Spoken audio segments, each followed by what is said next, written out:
I don't say this too often, but man, that felt like a 5-minute long episode of Ranking of Kings, episode 17. So my thoughts on the episode, so let's jump right into it. It was funny, this episode kind of indicated that the Miranjo inside of Bose that Daida is talking to seems to be somehow connected with the Miranjo outside. And this idea that at some point, she's telling Kage to, get Boji to flee. And she's like, well, why am I telling them to flee? Why am I giving them advice? Well, it gives a quick shot of Daida sitting there with this doll in his hands. And it's like, okay, well, so they're making some sort of, is like another of her existence that's inside of Bose in order for her to live on. Interesting. Again, we've already kind of established that the point in which it seemed like Miranjo had died, this demon came before her and obviously put her inside of this mirror that she was carrying, which is where she is right now. But it also kind of indicates that maybe a part of her was put inside of Bose, I guess. I don't know. It very, very weird. But that would explain why Daida is able to see this past of Miranjo, which we can assume that maybe Bose wasn't around by then, because she sees this, but she doesn't really necessarily, it doesn't show Bose in presence of her in these flashbacks. But at some point, she does indicate that she does know who Bose is and kind of sees Daida in him. So very interesting there. But again, going back to that whole idea of trying, I guess the writers at this point trying to make us think that, oh, Miranjo's a good person. No, I don't think so. I'm not falling for it quite yet. But taking a step back, yes, we kind of opened up the episode showing the history of the previous king of the underworld, which was Satun. And Satun was this great leader that, kind of similar to Bose, at some point realized that they were going to die away, and so they were trying to figure out ways of gaining immortality. And he was sacrificing the lives of many, so that kind of goes in an indication of why Desher and all them decided to uprise against their father. He was doing some terrible things, and he was obviously experimenting on people to figure out, how can I get immortality? But at some point, he starts pondering on humans, and how humans pretty much reproduce in order to extend their life. I am guessing he kind of lost the memo on how that works. It's not necessarily that you yourself live on, it's just that your children live on after you leave. That's the concept of that. But I don't know, he just didn't get it quite the same way that we do, I guess. And so he decides to bring in a human wife and have 3 children, which was, again, Ouken, Desher, and Desper. And it does kind of go into the aspect of their powers, which was cool. It kind of get like easily explain why each one of them are the way they are.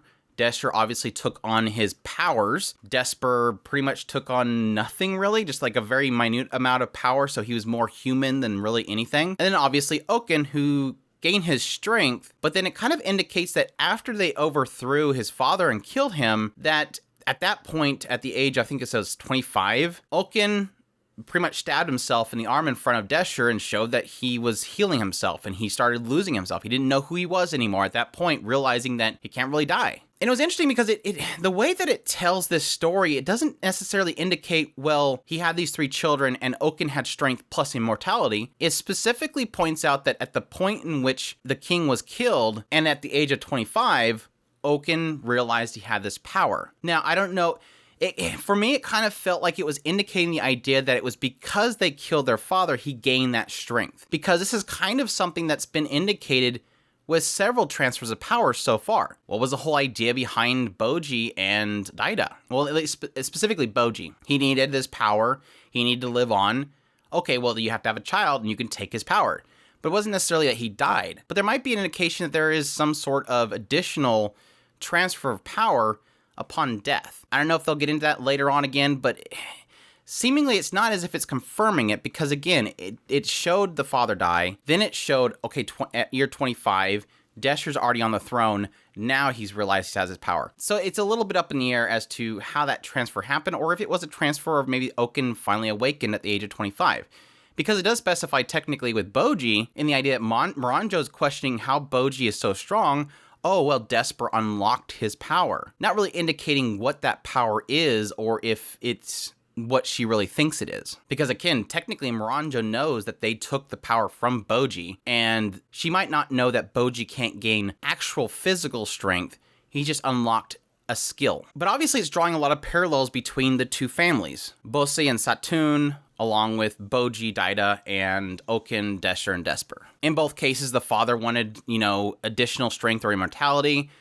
They both had inherent powers. Those powers were inherited into their children, and there's a transfer happening. Following this, we also get the confirmation on why Ouken decided to break himself free and run off is because Miranjo called for him. She claims later on that essentially those that have no rationality are really easy for her to control, so obviously implying that she's controlling Ouken at this point. It did indicate, and they later confirm it, is that apparently his blood has the ability to restore other things as well, so he actually bleeds upon a sword to restore it, and he does that again later when he's fighting Boji. But we jump to Boji. Boji finds Appius. Appius was kind of talking about how Boji should flee, everything's kind of going down, he doesn't want him to get involved.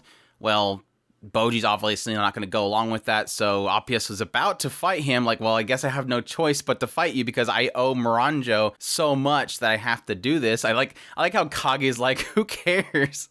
Like, Appius keeps, basically making excuses, like, I have to do this because I owe Miranjo everything. Miranjo did all this stuff for me. He even, like, equates himself to Boji and how Kage has given them that kind of self-confidence. It's similar to what Miranjo did. He owes Miranjo all this stuff, and then Kage's like, who cares? Like, stop making excuses for your action. I think it's what it's really kind of trying to say there. But yeah, Boji had like this aura about him, and Appius immediately falls down like, whoa, you've changed. Gotta kick out there. Like, you see this little Boji get like super big. At the same time, healing is being taken to some guard place where they end up running into a rat that shows them where Appius is at. I'm assuming they're indicating that the rat was being controlled by Miranjo because it had the same kind of eye effect that Ouken did when she called out for him. So that implies this idea that despite the fact that Miranjo wants to kill Healing, she's willing to use her at least one more time to save her apprentice. Because later on, she does send Ouken to kill Zoku because she claims, I'm going to get my revenge for you killing my apprentice. So kind of a little screwed up there that she's willing to, despite the fact that she hates Healing so much and wants Healing dead, she's like, oh, but can you do one more thing for me, please? And then I'll kill you afterwards. But yeah, that's when we get the big, huge face-off. Again, Ouken arrives, starts attacking Zoku. Zoku flees. Boji jumps up in front of him to stop him.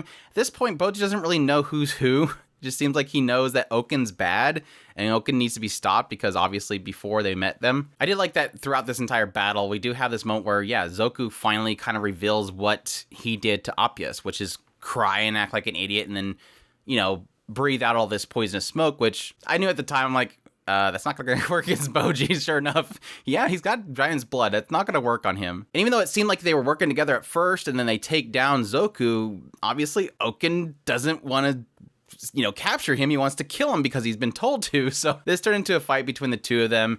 And like I said, you have this whole kind of thing where it seems like Miranjo's kind of fighting with herself. She's kind of obviously knows who Boji is. Nobody really knows who Miranjo is until eventually she tells Kage who she is. But it's like this fight between the two of them. She's constantly saying, whoa, he's gotten stronger. Obviously, you've kind of untapped that power that was within him. But at the same time, she's conflicted because, again, it seems like she's connecting her to the self that is talking to Daida, and so she kind of does want Boji to flee. She knows Boji can't really beat despite the fact that Boji's dodging all of his attacks, he can't harm Ouken, because Ouken is immortal. And even though he is getting those hits off, and Boji's like, wait, it didn't work. He's actually contemplating even doing his final hit, which will kill him, and she's like, no, it's not going to work because he's immortal. But it was cool because she's obviously acknowledging the fact that he's got this confidence, but it's going to be his negative. She sees it as him gaining confidence for himself, whereas it seems like Kage is trying to really kind of tell Miranjo, no, this is not about him. He just doesn't want anybody to die. And I think that, along with everything else, is what really is triggering Miranjo to have some sort of change of mind, even though she seems to be conflicted by it. Again, I'm not buying it yet. I'm not trusting her yet. But it was a cool fight. A lot of really cool little action set pieces. I loved a lot of the angles they used between Boji and Ouken. Really cool little fight. It was funny.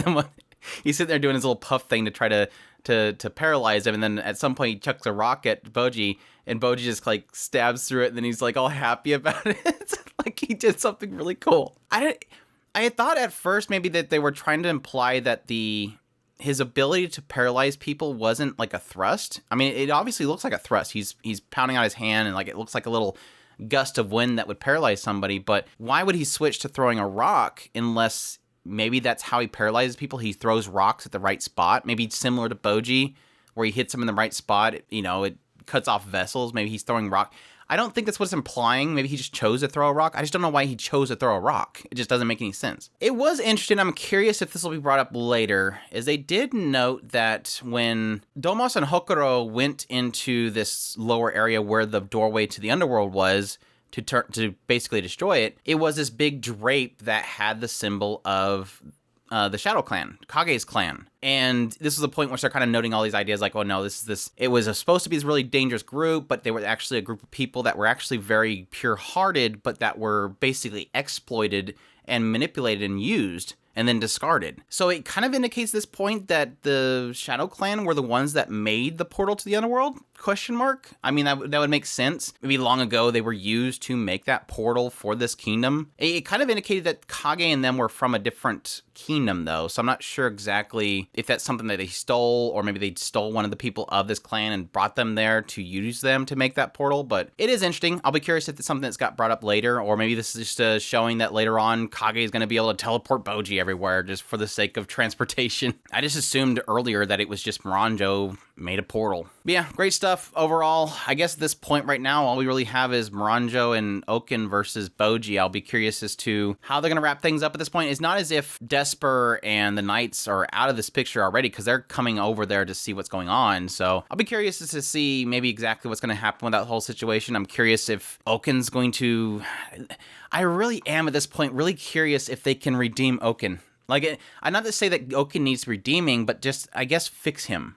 Because he's obviously very broken.